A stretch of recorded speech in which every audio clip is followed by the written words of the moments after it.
আমার ছেলে।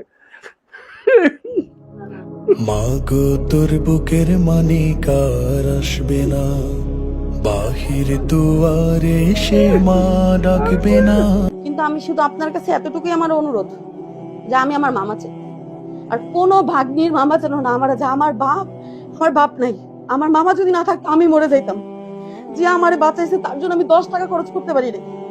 যে আমার বাড়ি জমি বিক্রি করেছে, সব যদি বিক্রি করে মরতো তাইলে আমি বুঝতাম। সে অ্যাক্সিডেন্ট হয়ে মরলে আমি বুঝতাম। সত্য কথা বললে মরবে কেন? আমরা কি কিছুই করি না এই দেশের জন্য? কাউরে মাইরা কি মাইরা ফেলানো যায়? কেন মেরে ফেললো কেন? আমি মনে করি আইনের ঊর্ধ্বে নয়।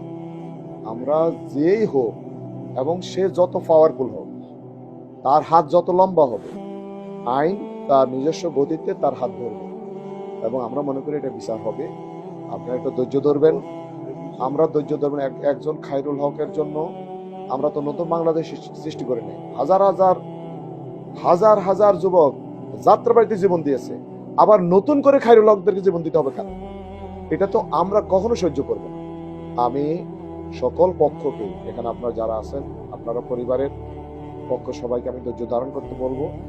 প্রশাসন কাজ করতেছে, আমরা প্রশাসনকে হেল্প করব এবং প্রশাসন যেন যথাযথ ভূমিকা নেয় এবং বিচার নিশ্চিত করে, সেই ক্ষেত্রে আমাদের পক্ষ থেকে পুরোপুরি সহযোগিতা করা হবে ইনশাআল্লাহ। আপনারা তদন্ত করে দেখেন, মিডিয়া আছে, প্রশাসন আছে, সবাই আছে, আপনারা আছেন, আপনারা তদন্ত করে দেখেন আসলে কি তার চাঁদাবাজি নাকি।